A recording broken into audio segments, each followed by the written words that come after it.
किसी की चोटी पकड़ना, किसी का माला पकड़ना अथवा किसी को लात मारना, किसी को, ये अन्यायपूर्ण है। शासन को, सत्ता को, किसी को भी ये अधिकार नहीं है कि समाज में भेदभाव उत्पन्न करे। कानून समरस होना चाहिए, कानून न्यायपूर्ण होना चाहिए, जिससे न्याय की स्थापना हो सके। आप कानूनी ऐसा बना देंगे जिससे भेदभाव बढ़ जाए। छात्रावासों में, विश्वविद्यालयों में, विद्यालयों में जहां प्रेम से सभी वर्ग के लोग एक थाली में बैठ के भोजन करते हैं, समरसता का संदेश देते हैं, आप इस कानून के माध्यम से उन सबको में विभेद उत्पन्न कर दिए, आपने बांट दिया। हम जब हिंदुत्व की बात करते हैं तो ऐसे किसी भी कानून की कोई आवश्यकता नहीं। लेकिन वो गुस्सा इस बात का कि आज प्रधानमंत्री क्यों नहीं बोले। अभी इस पे स्टे भी लग गया, लेकिन प्रधानमंत्री का इस पर कोई भी वक्तव्य नहीं आया। बोलना चाहिए।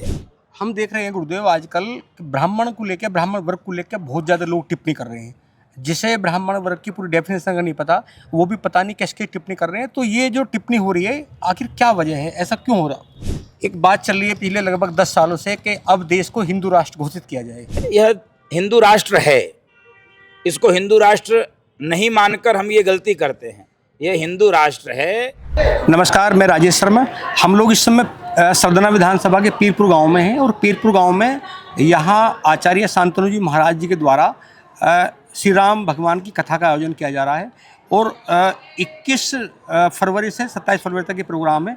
बहुत विशाल बड़ी संख्या में यहाँ पूरे जनपद भर के आसपास के मंडल के लोग यहाँ आ रहे हैं और प्रसाद का रसपान ले रहे हैं।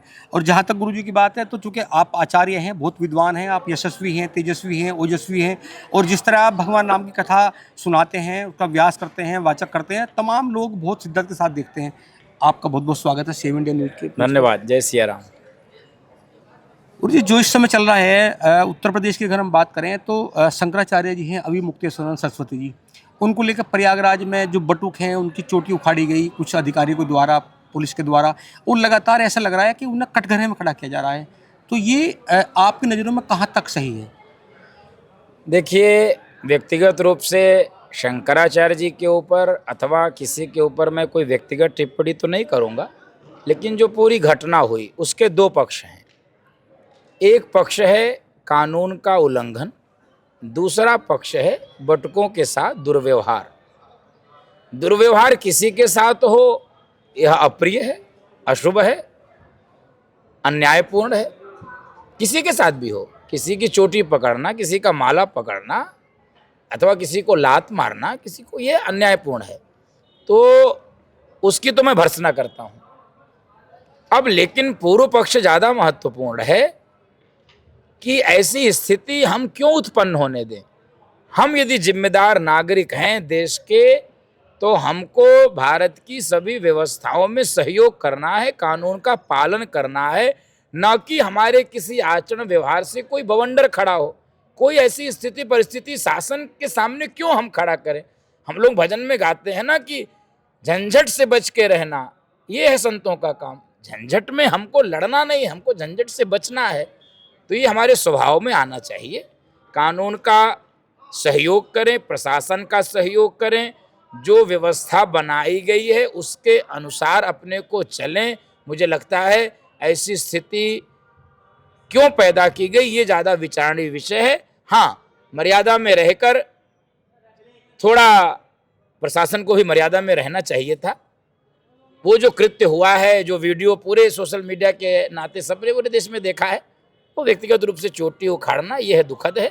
लेकिन पूर्व पक्ष ज़्यादा महत्वपूर्ण है। मैं बहुत जिम्मेदारी से ये बात बोल सकता हूँ, हमको किसी ऐसे लफड़े में, ऐसे पचड़े में नहीं फंसना चाहिए। और जब हम सनातनी संत हैं, हम शंकराचार्य हैं, तब सनातन का जब पूरा विश्व का दिव्य भव्य मेला लगा है, हमारी भूमिका उसमें सहयोगी की होनी चाहिए, ना कि हम उसमें किसी प्रकार का विकार उत्पन्न करें।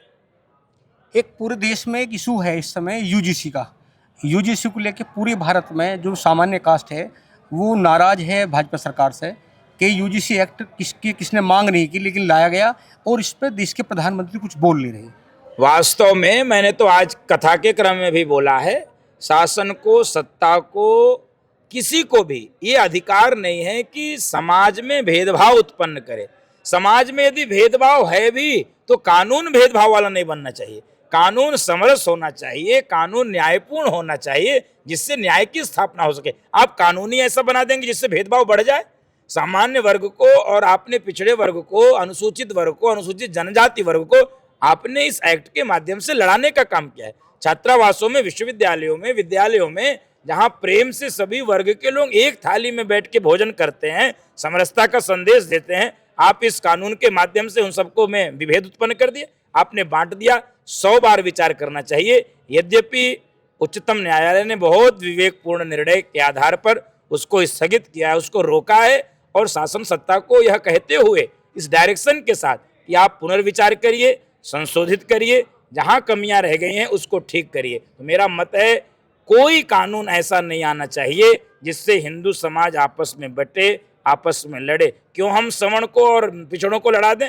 हम जब हिंदुत्व की बात करते हैं तो ऐसे किसी भी कानून की कोई आवश्यकता नहीं थी। जब कोई मांग नहीं कर रहा था, सब प्रेम से विश्वविद्यालयों में पढ़ रहे थे, तैयारी कर रहे थे, अपने उज्जवल भविष्य के लिए योजना बना रहे थे, तब आपने इस प्रकार के कानून को प्रकट करके निश्चित रूप से बड़ी भूल हुई है, चूक हुई है। शासन सत्ता को, सरकार को, उसमें बैठे हुए नीति निर्धारकों को भी गंभीरता से विचार करना चाहिए। इसके पीछे यदि कोई षड्यंत्र है उसका भी पर्दाफाश होना चाहिए। नहीं है तो ये चूक क्यों हुई, ये भूल क्यों, इस पर भी विचार करना चाहिए। स्वामी रामभद्राचार्य जी का एक बयान आया, उन्होंने भी ये कहा कि यूजीसी एक्ट जो लागू किया गया, अगर ये नहीं हटाया गया प्रधानमंत्री द्वारा तो इस देश में बड़े हालात खराब हो सकते हैं। मैं उसके पक्ष में हूँ। यदि आप यूजीसी एक्ट को वापस लाएंगे तो इस देश में एक प्रकार के आंतरिक कलह प्रारंभ हो जाएगा, गृह युद्ध जैसी। क्यों? क्योंकि शिक्षा व्यवस्था में कभी ऐसा नहीं रहा। प्राचीन भारत में भगवान राम के मित्र निषाद राजगुह जब हो सकते हैं, तो जब यह इतना त्रेता युग की ये बात है, तो इस कलिकाल में तो ऐसी कोई समस्या है ही नहीं है। वापस ही लेना चाहिए। और यदि कोई भेदभाव कहीं हो रहा है तो बहुत ही समझदारी से कानून लाना चाहिए, जिससे किसी के मन में किसी प्रकार की कोई शंका न रहे और किसी के मन में किसी के प्रति वैमनस्यता, द्वेष भी जन्म न ले। कानून ऐसा ही यूजीसी के द्वारा लाया जाना चाहिए। अभी 22 तारीख को मेरठ में प्रधानमंत्री जी आए थे और यहाँ जो रैपिड ट्रेन है, मेट्रो ट्रेन है, उसका इनॉग्रेशन किया और ये था कि रैली बड़ी होगी, 2-3 लाख लोग आएंगे, लेकिन जो सामान्य वर्ग के लोग हैं, जो बीजेपी का बेस कैडर वोट है, वो उसमें गया नहीं, बहिष्कार कर दिया रैली का। अब वो तो चूंकि मैं गैर राजनीतिक नॉन पॉलिटिकल व्यक्ति हूँ, तो मैं अभी तक कोई चित्र भी नहीं देख पाया, मैं तो कथाओं में व्यस्त हूँ। देखिए, जनता दर्पण दिखाती है। मैं किसी व्यक्तिगत विषय के लिए नहीं, एक जनसामान्य विषय के लिए मैं बताता हूँ। जनता दर्पण होती है, इतना मैं जानता हूँ। जो जनता सिंहासन पर बैठाती है वह उतार भी सकती है, वो कोई भी सत्ता पर बैठे, वह उसकी अस्थायी सत्ता नहीं होती है। इसलिए बहुत विवेकपूर्ण ढंग से ही सत्ता का संचालन करना चाहिए और जनता के द्वारा दिए हुए प्रत्येक इंडिकेशन को इन सारे पॉलिटिकल पंडित लोगों को, राजनेताओं को बहुत सावधानी से समझना चाहिए। उसके अनुरूप कोई क्रिया प्रतिक्रिया देनी चाहिए, अन्यथा उनकी क्षति होनी तय है। जो सामान्य वर्ग के लोगों में एक बात को लेकर गुस्सा है, उनका कहना है कि 2018 में भी सुप्रीम कोर्ट एक मसले में अमेंडमेंट किया था और वो SC/ST एक्ट था, लेकिन प्रधानमंत्री जी आ गए थे और उन्होंने लोकसभा में कहा था जब तक मैं हूं तब तक ये कोई संशोधन नहीं हो सकता। लेकिन वो गुस्सा इस बात का कि आज प्रधानमंत्री क्यों नहीं बोले, अभी इस पर स्टे भी लग गया, लेकिन प्रधानमंत्री का इस पर कोई भी वक्तव्य नहीं आया। बोलना चाहिए, अपने मत को स्पष्ट करना चाहिए। आपके हृदय में जो भी है उसको स्पष्टता से बताना चाहिए। आप देश के प्रधानमंत्री हैं, जनता की आपसे अपेक्षा है, आपको उसमें मौन चुप्पी साधनी नहीं चाहिए। यदि जनता आपसे पूछती है तो आपको बोलना चाहिए। जनता ने आपको चुना है, आपको वोट दिया है, तो आपसे वो अपेक्षा भी करती है, इसलिए आपको बोलना तो चाहिए। और रही बात आरक्षण की, कोई भी सामान्य वर्ग का व्यक्ति आरक्षण का विरोधी नहीं है, लेकिन एक न्यायपूर्ण ढंग से आरक्षण मिले, क्रीमी लेयर आरक्षण से बाहर हो, वास्तविक हकदार जो हैं आरक्षण के उनको आरक्षण मिले। इसके लिए मुझे तो लगता है कि पिछड़े अनुसूचित वर्ग के लोगों को ही इस विषय का आंदोलन चलाना चाहिए, जिनकी 3-3, 4-4 पीढ़ियां आरक्षण का लाभ लेकर सरकारी पदों पर बैठी हैं, अनेक सुविधाओं को प्राप्त करके वह अब अगड़ों से भी, जन्म के आधार पर ही तो विभाजन किया जा रहा है, तो उस आधार पर अगड़ों से भी आगे हो चुकी हैं, उनका हक मारा जा रहा है। मैं तो उन पिछड़े दलित भाइयों से कह रहा हूं, आप अपनी मांग रखिए कि आपका हिस्सा कोई न मार सके। आप उस आरक्षण के हकदार हैं, आपको उसका हिस्सा मिल सके। फिर मैं कह रहा हूं, निश्चित रूप से देश इस दिशा में बढ़े, आर्थिक रूप से विपन्न जो भी लोग हों उनको आगे बढ़ाया जाए, आर्थिक आरक्षण की व्यवस्था की जाए, ताकि समाज से भेदभाव, छुआछूत, अस्पृश्यता शासन स्तर से भी समाप्त हो सके। सांगठनिक स्तरों पर तो काम किया ही जा रहा है, लेकिन यह देश लोकतंत्र से चलता है, कानून से चलता है, तो ऐसी कोई विधायी व्यवस्था लाया जाए ताकि इस प्रकार की वैमनस्यता समान हो। हम देख रहे हैं गुरुदेव आजकल ब्राह्मण को लेकर, ब्राह्मण वर्ग को लेकर बहुत ज़्यादा लोग टिप्पणी कर रहे हैं, जिसे ब्राह्मण वर्ग की पूरी डेफिनेशन का नहीं पता, वो भी पता नहीं कैसे टिप्पणी कर रहे हैं। तो ये जो टिप्पणी हो रही है, आखिर क्या वजह है, ऐसा क्यों हो रहा? ये टिप्पणियाँ सदैव से होती रही हैं, टिप्पणियों से घबराना भी नहीं चाहिए। टिप्पणी, इस देश में भगवान राम को और जानकी जी को नहीं छोड़ा गया, तो ये टिप्पणी एक सिनेमा का गीत है ना, कुछ तो लोग कहेंगे, लोगों का काम है कहना। हम उन टिप्पणियों पर दृष्टि भी नहीं रखते हैं। हम अपना जीवन कैसे सदाचार ढंग से जो हमारे कर्म बताए गए उसके आधार पर हम करते हुए समाज का नेतृत्व ही ना करें, समाज के लिए हम उपाय बने, समाज के लिए समाधान बने, समाज को दिशा दे सकें, समाज हमको अपना स्वीकार करे। टिप्पणियाँ करने वालों को करने देना चाहिए। हाथी चलता है, कुत्ते भौंकते हैं, ये कोई बहुत बड़ा विषय नहीं है। एक बात चल रही है पिछले लगभग 10 सालों से कि अब देश को हिंदू राष्ट्र घोषित किया जाए, लेकिन हमें लग रहा है कि अभी यूसीसी नहीं आया, अभी जो पॉपुलेशन कंट्रोल है उस पर कोई बात नहीं हुई। तो क्या हिंदू राष्ट्र घोषित होना चाहिए? इसमें मेरा एक दूसरा मत है। यह हिंदू राष्ट्र है, इसको हिंदू राष्ट्र नहीं मानकर हम ये गलती करते हैं। यह हिंदू राष्ट्र है, इस देश के रहने वाले लोग हिंदू हैं, जो इस देश को अपना मानते हैं वह हिंदुस्तानी हैं, वो हिंदू हैं। अब हिंदू राष्ट्र बनाने का अर्थ इसका मतलब यह है कि हम नहीं मानते हिंदू राष्ट्र है। जिस देश में बहुसंख्यक हिंदू रहते हैं वह देश हिंदू राष्ट्र है। जहाँ पर ईसाई रहते हैं वो ईसाई राष्ट्र है, जहाँ पर मुसलमान ज़्यादा रहते हैं मुस्लिम राष्ट्र है। तो जब इस देश में आज भी लगभग 75-80% हिंदू हैं तो ये हिंदू राष्ट्र है। अब प्रश्न यह है कि हिंदू राष्ट्र के जो मानदंड है उन मानदंडों के अनुसार देश में व्यवस्थाएं लागू की जाए।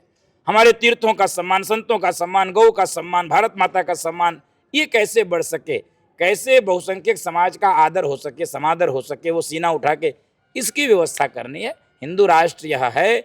बाकी अन्य जो सारे कानून की अपेक्षा थी, समान नागरिक संहिता है, जनसंख्या का बिल है, लव जिहाद का विषय है, लैंड जिहाद का विषय है, इन विषयों पर जरूर सरकार को विचार करना चाहिए, ऐसे कानून लाने चाहिए ताकि जो जनमानस की अपेक्षा थी वो पूरी हो सके। हम देख रहे हैं हमारा पड़ोसी देश बांग्लादेश है, बांग्लादेश में लगातार हिंदुओं की हत्या हो रही है और पूरी दुनिया के जो बड़े लोग हैं वो उस पर कुछ बोल ले रहे हैं। बोलना चाहिए, मैं खुल के बोल रहा हूँ। भाई हिंदू मारे जा रहे हैं, लोग क्या कर रहे हैं? अब इसी देश में, बांग्लादेश का क्या करो, इसी देश में मुसलमान मारे जाते हैं तो सबकी छाती फटती है। हिंदू मारा जाता है, कोई बोलता नहीं। बांग्लादेश के विषय पर आप किसी भी पॉलिटिकल पार्टी के लोगों से पूछिए, वो चुप रहेंगे। उनको लगता ही नहीं है कि हिंदू भी कोई वोट बैंक होता है। हिंदू मारा जाए, हिंदू सताया जाए, उनको कोई फर्क नहीं पड़ता है। हिंदू मारा जा रहा है, भारत से उसकी ठीक पहल होनी चाहिए, बांग्लादेश में वहाँ के शासन सत्ता से पहल होनी चाहिए और पूरे विश्व का हिंदू जागृत होकर यह इसका प्रतिकार करे, इसका प्रतिशोध भी लेने के लिए तैयारी रहे। यदि ऐसा किया जाएगा तो हम इसका भी बदला लेंगे, हिट का जवाब पत्थर से देंगे। ऐसा बोलना चाहिए और केवल बोलना नहीं चाहिए, ऐसा करने के लिए हमको प्रयत्न भी करना चाहिए। हिंदुत्व को लेकर आप क्या कहना चाहोगे? हिंदुत्व एक जीवनचर्या है, एक जीवन शैली है। सुप्रीम कोर्ट ने कोट किया था कि ये वे ऑफ लाइफ है। हिंदुत्व एक आर्ट ऑफ लिविंग है। इसलिए जो सर्वे भवन्तु सुखिनः कहता है, जो वसुधैव कुटुम्बकम कहता है, वही हिंदुत्व है। जो सबको समाने की, पचाने की क्षमता रखता है, वह हिंदुत्व है। लेकिन इस शर्त पर नहीं कि हमको कुचल दिया जाएगा, हमको समाप्त कर दिया जाएगा। हमारी उदारता का, हमारी सरलता का, हमारी सहजता का दुरुपयोग करके अब वह हिंदुत्व नहीं है। हिंदुत्व की नई परिभाषा है कि हम ऐसे तो छेड़ेंगे नहीं, लेकिन हमको छेड़ोगे तो हम छोड़ेंगे भी नहीं। इस नई हिंदुत्व की परिभाषा से पुनः एक नई धार देने की आवश्यकता है। आशीष प्रताप जी बहुत युवा नेता हैं बीजेपी के और बहुत उभरता हुआ चेहरा है और बड़ी हिम्मत का काम किया उन्होंने, और ये तो हम सबका सौभाग्य है कि आपके चरण कमल यहाँ पड़े। आप आशीष प्रताप जी को क्या कहना चाहते हैं? आशीष प्रताप सिंह जी को बहुत शुभकामनाएं। बहुत वर्षों से उनसे मेरा परिचय है बहुत दिनों से उनकी इच्छा थी, लेकिन चूंकि ये बहुत छोटा सा गांव है पश्चिमी उत्तर प्रदेश मेरठ जनपद का, इसलिए वो हिम्मत नहीं जुटाते थे। भगवान राम ने, हनुमान जी ने ऐसी प्रेरणा दी, ऐसी कृपा की कि इस पीरपुर गांव को उन्होंने पूरा अयोध्या वृंदावन की तरह जागृत कर दिया है। भक्ति की अमृत गंगा यहाँ पर प्रवाहित हो रही है। तो आशीष प्रताप जी के उज्जवल भविष्य के लिए मेरी शुभकामना, मेरे व्यासपीठ से उनको साधुवाद। परमात्मा उनके मनोरथ को पूरा करे। एक सवाल बस लास्ट में, गंगा हमारी माता है, गंगा को हम सब पूजते हैं। लगातार ये बात चलती है कि जो नदियां हैं, जो गंगा है, यमुना है, सरस्वती, इन्हें साफ किया जाए, लेकिन अभी पूरी मैली है, गंगा भी यमुना भी। शासन सत्ता के स्तर से जो हो रहा है वो किया जाए, जनता को भी जागरूक होना चाहिए। हम अपने किसी कर्म से, अपने किसी आचरण से, किसी व्यवहार से गंगा को मैली न होने दें। देखिए, जब हम जगते हैं तब देश जगता है, तब समाज जगता है। इसलिए चैरिटी बिगिंस एट होम। तो हमको अपने से प्रारंभ करना पड़ेगा कि कैसे हम गंगा को स्वच्छ कर सकते हैं। शासन सत्ता जो प्रयत्न कर रही है, जो प्रयास कर रही है, उसके लिए मैं उनको शुभकामनाएं देता हूं। और मैं चाहूँगा और तीव्रता से और शीघ्रता से ऐसा प्रयास किया जाए कि गंगा निर्मल हो, अविरल हो, जैसी अपेक्षा है जनता की, वैसा कर सके। बहुत बहुत धन्यवाद।